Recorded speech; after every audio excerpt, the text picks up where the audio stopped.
WWE took shots at Tony Khan during the Elimination Chamber event, and CM Punk has finally made his return to a wrestling arena. But first, let's get to the latest on the contract status of former AEW World Champion Kenny Omega, who is also one of the EVPs of the company. As we discussed in a recent upcoming Free Agents video, Omega's deal was set to expire in January 2023, although there was speculation that it could be extended due to the time he missed due to injury between the months of November 2021 and August 2022. Well, in an update from Fightful Select, this could well be the case. However, there may be a shark in the water that could scupper any potential talks of a new deal being signed. The report notes that there is in fact a clause that allows the company to add time onto his deal due to the time he missed, although one talent noted that considering Omega has good representation, that might not necessarily be a slam dunk, or might have some concessions to it. And regarding the aforementioned shark, the belief within WWE as of late is that they feel they stand a chance of bringing in Kenny Omega to the company, with it being noted that despite the rivalry between AEW and WWE, he does have a good relationship with the latter and especially Triple H. This after the two came close to a deal in late 2018 before Omega agreed to join All Elite Wrestling. This breakthrough follows a recent report in the Wrestling Observer newsletter that whilst WWE have interest in signing Switchblade Jay White from New Japan, they also have their eye on another unnamed major free agent as their priority, and putting two and two together, that name appears to have been revealed. Now let's jump across to WWE Elimination Chamber, which went down last night from Montreal, Quebec, Canada, with there being two chamber matches on the show. The first would pit 6 women against each other for the opportunity to challenge for Bianca Belair's WWE Raw Women's Championship at WrestleMania. It was Nikki Cross, Asuka, Liv Morgan, Natalya, Raquel Rodriguez, and Carmella competing for the title shot, with the Empress of Tomorrow, Asuka, walking away as the winner. This just weeks after her return in the Royal Rumble on January 28th. The second chamber match of the night would be for the WWE United States title, with champion Austin Theory defending his belt against Seth Rollins, Damian Priest, Bronson Reed, Johnny Gargano, and Montez Ford. It was Theory and Rollins that made up the final two, this before social media star Logan Paul made his WWE return to help the champion retain, this after an online war of words with Seth Rollins. The return appears to confirm speculation that Paul will battle Rollins at WrestleMania 39, this after Seth was eliminated by Logan in the Royal Rumble match. As for Theory, he would issue an open challenge for his title during the post-show press conference, which would eventually be accepted by Edge, with that match going down tomorrow night on Raw.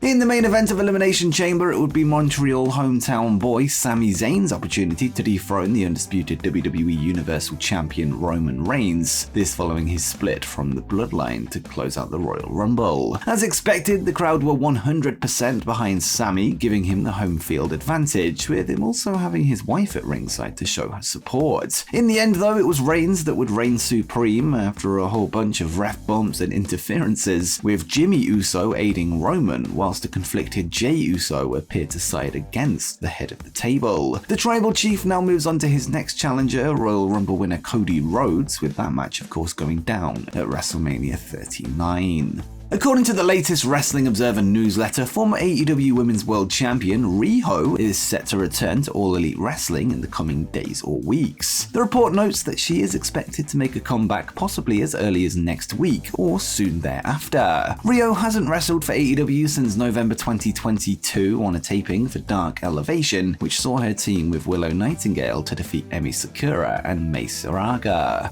Now let's get to last night's New Japan Pro Wrestling event, Battle in the Valley, which took place in San Jose, California. Bullet Club leader Jay White would battle AEW's Eddie Kingston in a loser leaves New Japan match, this just 1 week after losing a similar match to Hikuleo, which forced him out of the country of Japan. Unfortunately for the Switchblade, Kingston would hand him his second loss in a matter of days, with him now set for the exit of New Japan. The result follows recent reports that White's contract is coming to an end in the near future, with there said to be interests from Impact Wrestling, AEW, and WWE in acquiring his services. Later in the night, Mercedes Moné would wrestle her first match for New Japan Pro Wrestling, this over a month after the former Sasha Banks' WWE contract came to an end, leading to her New Japan debut at Wrestle Kingdom on January 4th. Mercedes would find herself across the ring from IWGP Women's Champion Kairi with the title on the line, with the CEO making a statement in San Jose. Moné would pay tribute to the late Hana Kimura, who sadly passed away at the age of 22, with her being one of the rising stars in Stardom, with Mercedes wearing a Kimura-inspired attire. Mercedes would also give a nod to WWE's Bayley, who was in the crowd for the match when she used her Bayley-to-belly suplex, whilst later doing the Eddie Guerrero shimmy. As for the result itself, Moné would manage to walk away as the new champion, this after finally hitting the moneymaker, with the two women showing each other respect after the bell.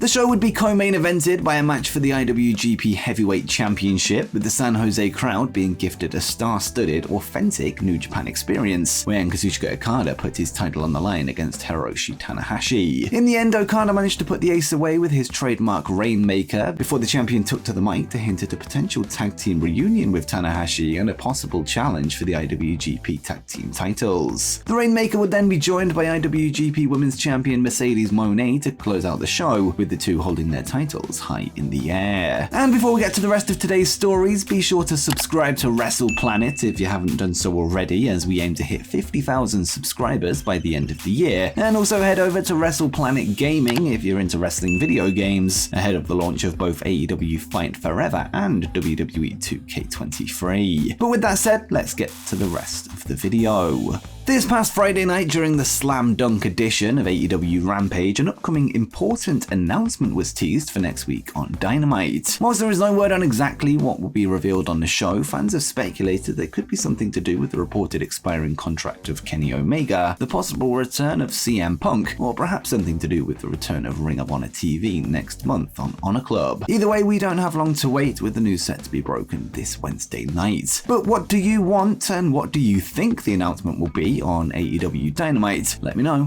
in the comments down below.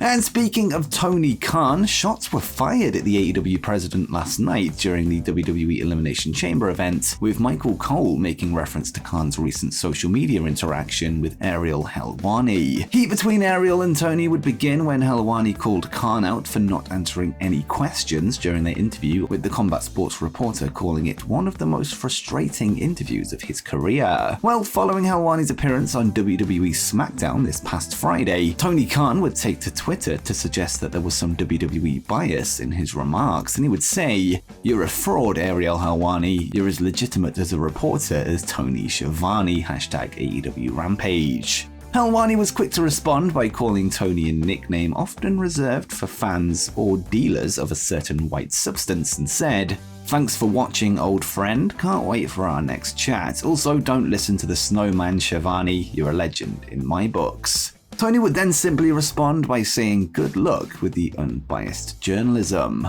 Well, it was this final tweet that WWE used against Khan last night, with Michael Cole taking to commentary to take a dig at the AEW president. This when Ariel was shown in the crowd, with him remarking, "The unbiased Ariel Helwani, who asks all the hard-hitting questions whether you want to answer them or not."